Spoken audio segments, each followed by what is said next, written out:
employment without sweltering in a pool of job hunts. I present to you Ndejje University. We are an Anglican university endowed with 3 state-of-the-art campuses in Luero Bombo, the Graduate School in Rubaga, and the Kampala campus along Balintuma Road behind Mengo Hospital. With well-coordinated learning programs ranging from day, evening, weekend, in-service and e-learning, the globally recognized university offers job market competing courses that will surely light your academic path. Our various undergraduate and graduate programs include Business Administration and Management, Engineering and Survey, Basic Sciences and Information Technology, Education, Environment and Agricultural Sciences, Arts, Health Sciences, and many more. With accreditation by the National Council of Higher Education, we now offer a diploma in clinical medicine and community health. We as well take pride in some courses sponsored by the Higher Education Students Financing Board for a loan scheme that will not get you worried of tuition as you pursue your dream. Come ready for an academic adventure on great facilities of learning. You can visit our website on www.ndejjeuniversity.ac.ug. Ndejje University, the fear of God brings knowledge and wisdom.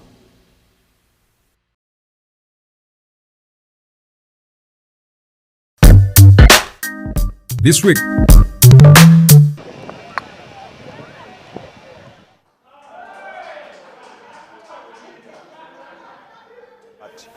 it's more important if we can work strategically to grow the game, which they have done well. They have worked very well with the Chinese embassy in growing the game of football. They have managed to establish a league. We are very grateful to all the participating players, the various clubs, and all the managers who have supported the athletes. The men's individual category was won by Thomas Keddy of Stroke Woodball Club with 97 points, while Sophie Namudu won the women's individual club with 66 points. To win, it has been really patience. It has been God with us, and then I think it has been our persistence to do it.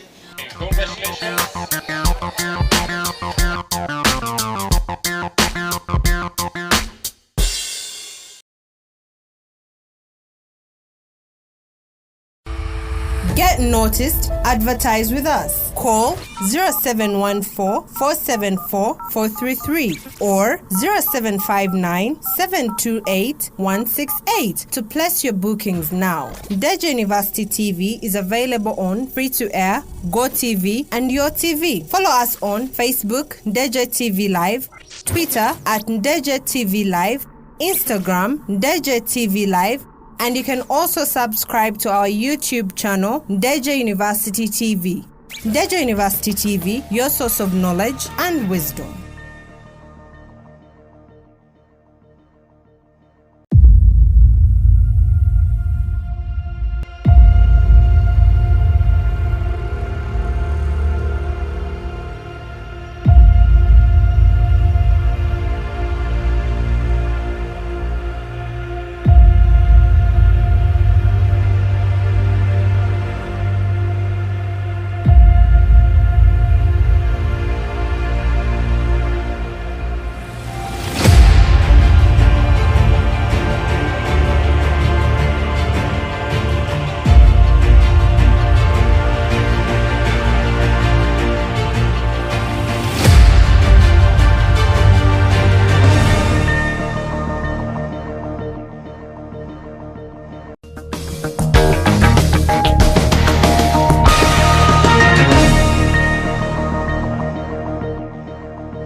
Coming up in Live at 8, Ministry of Internal Affairs spokesperson gives insight on passport and visa application. Embrace the registration processes to ensure proper planning for the country, NIRA urges Ugandans. And in sports, Uganda Handball Federation implements match commissars to tackle player indiscipline and ensure safety. This and much more in Live at 8.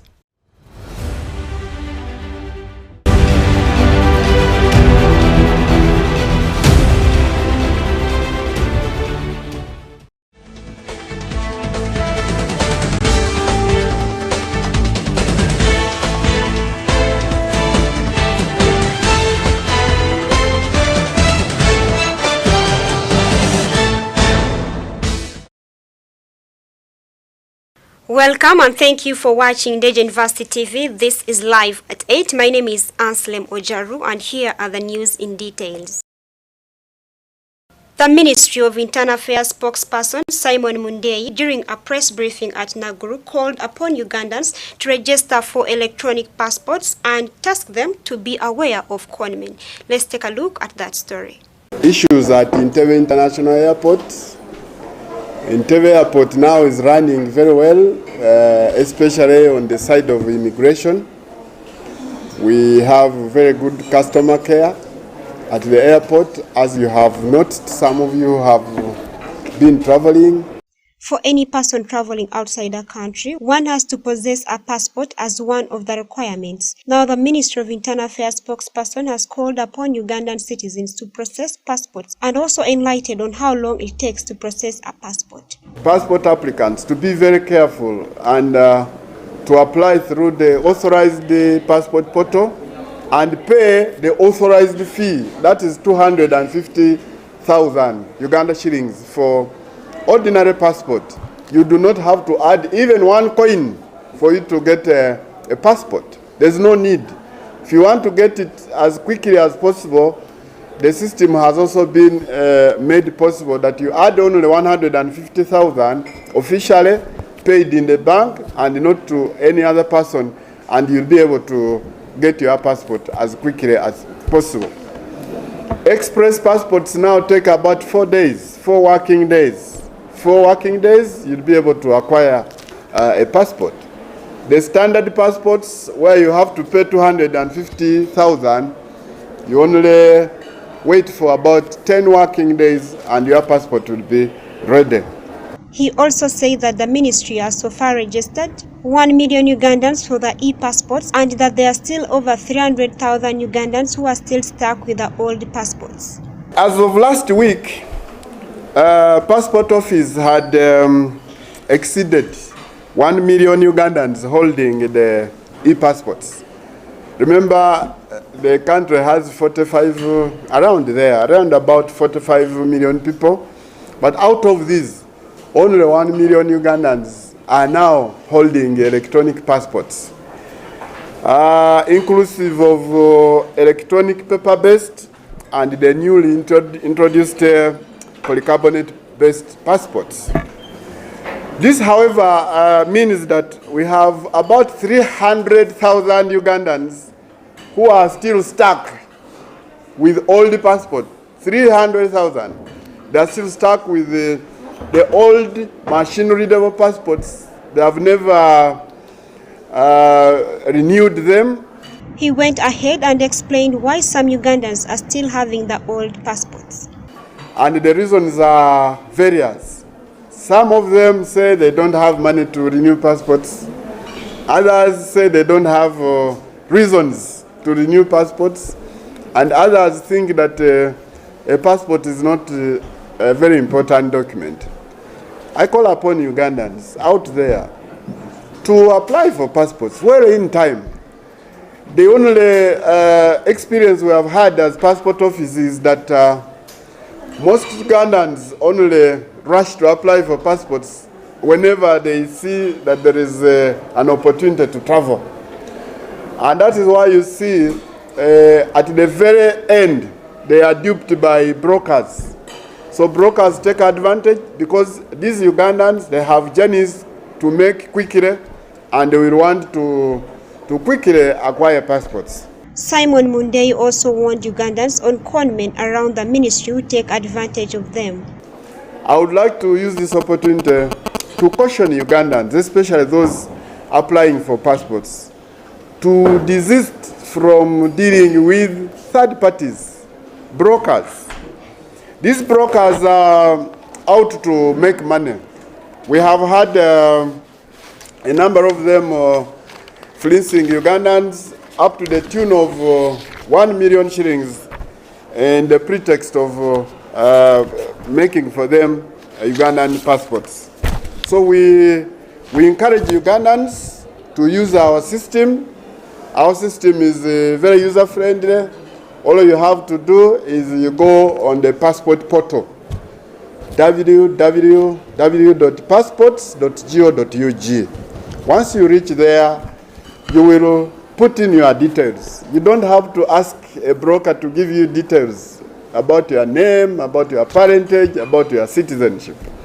It is you to put in your details. Don't give a broker money to help you acquire passports. At the same press briefing, Ndejje also gave updates on the number of tourists who had come and also left Uganda from different borders in the past week. From 3rd June to 9th June 2023, we received people arriving in the country totaling 36,073. 36,000 people arrived in the country through our various borders, Ndejje Airport and these other borders across the country.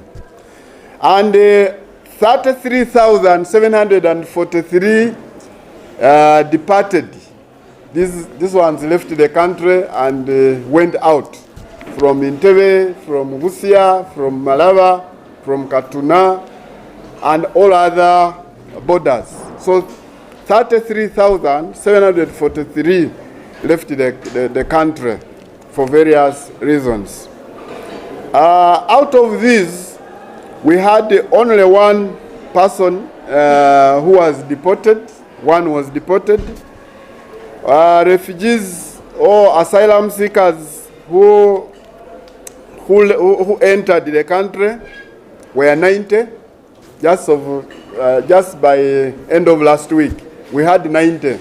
And most of these were entering the country through borders of Mpondwe, borders of Vura, and borders of Katuna. We did not register any refugees from places like Mutukula. So most of these entered through the western axis of the country. The Ministry of Internal Affairs is a cabinet-level government ministry of Uganda, and it is responsible for the facilitation of legal and orderly movement of persons to and from Uganda, regulate the residence of immigrants in the country, verify and process Ugandan citizenship, and enforce national and regional immigration laws for the development and security of Uganda. ANSLEM OJARU, Alani Gamoli, live at 8.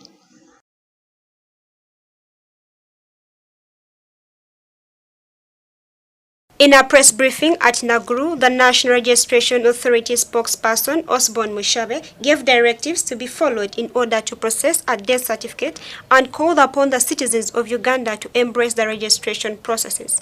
Let's take a look at that.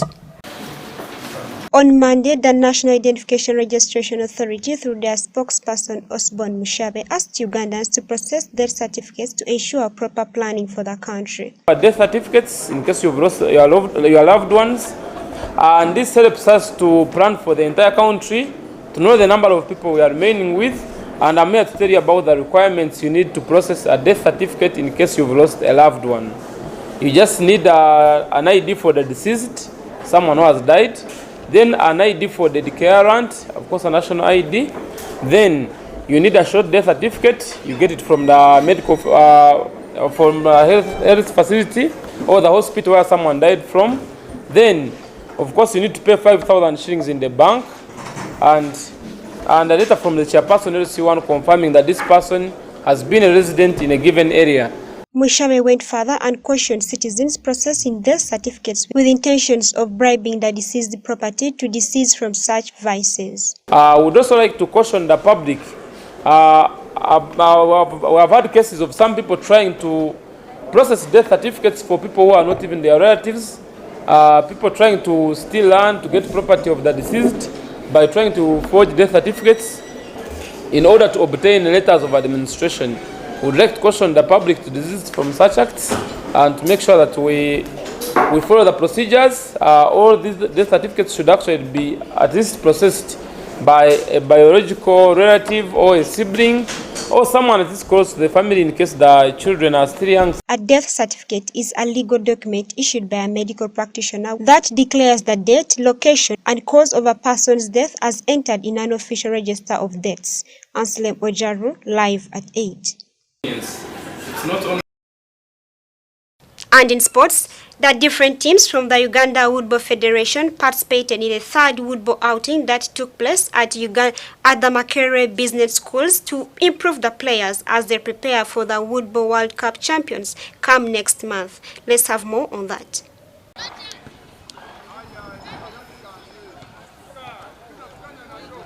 During the Saturday's training, the Federation Secretary Colin Semanda disclosed that the Federation will take a break for 1 month that will include transfers of different team players. The National Woodball League here at Makerere University Business School. We shall have a break after today. We'll go into the second round so that we can allow the transfer season to take effect. Our transfer starts on the 5th of June and it will run for 1 month. And we believe at that time we'll be enough to have the different players switch from one club to another. We observed the number of performances from the different players, and we believe that the league is helpful when it comes to the competition. And you find that some new players are coming up, some young generations are also popping up, so we believe this is a good opportunity for us to exhibit the talent we have. According to the secretary, the national team is undergoing training that will soon pitch camp at Tibunjako in Impiji district. Preparing for the World Cup, the national team underwent non-decision training, and that ended on the 4th of June. And now, as we speak, we're preparing for the residual training. It's supposed to happen effective 21st June, and we believe that time the national will flag off the team with the residual training that will happen in Bunjako from the 21st June to the 21st of July before they travel to Malaysia for the World Cup. So we thank all the partners, especially the government of Uganda, for all the support, and we look out for more support from them as the team travels come the 24th of July. The players were in high spirits, promising to exhibit the best performance. Competitors are giving me a lot of challenges, so I'm learning how to handle it. So during the World Cup, I'll not have a lot to stress, so the league is helping me that I'm getting competition from other members that I'm going to face when I'm in Malaysia. What? Despite the fact that we are still topping the league, there's been competition from Ndejje corporate, but we are still maintaining the momentum, so we do expect to win the league. The Uganda Woodball Federation is preparing players who represent Uganda in Malaysia for the World Cup champions. A team of 10 players, 5 per gender, were selected from the crop that was composed of 43 players. ANSLEM OJARU, live at 8.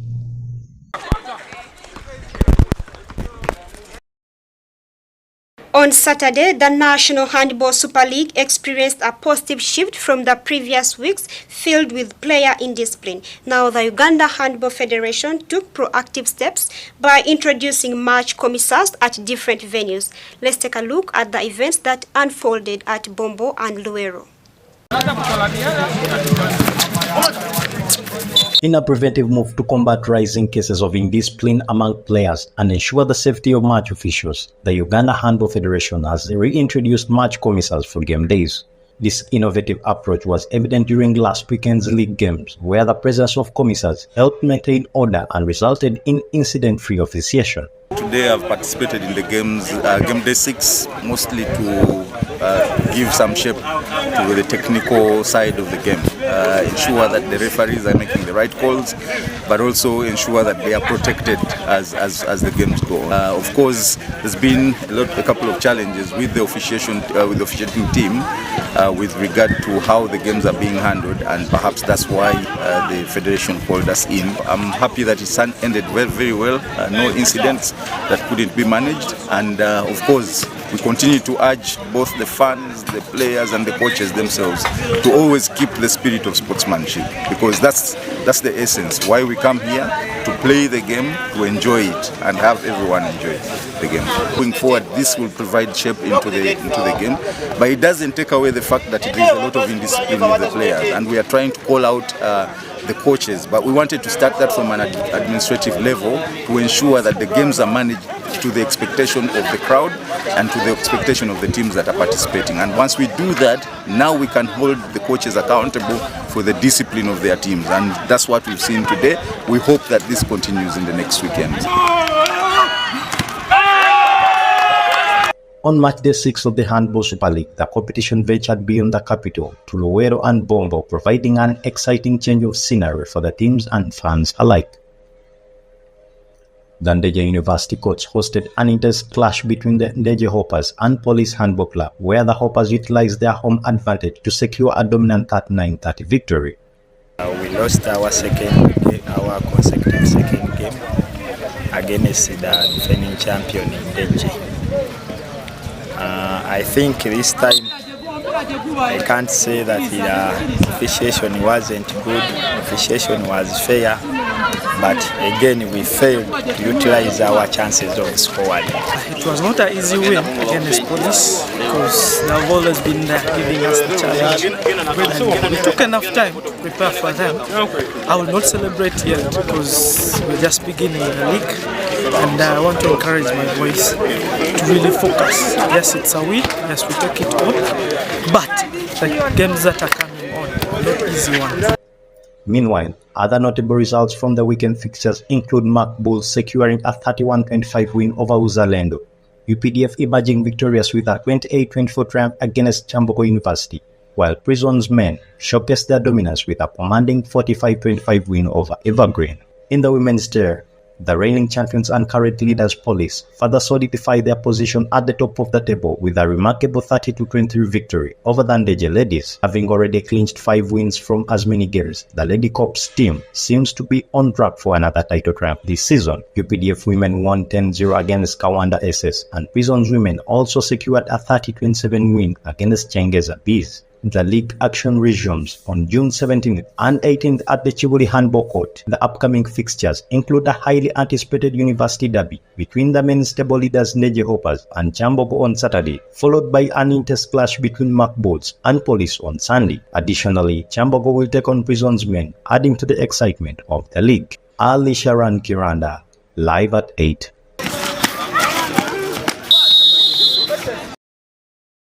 Thank you very much for watching. That has been Live at 8. My name is ANSLEM OJARU. See you next time.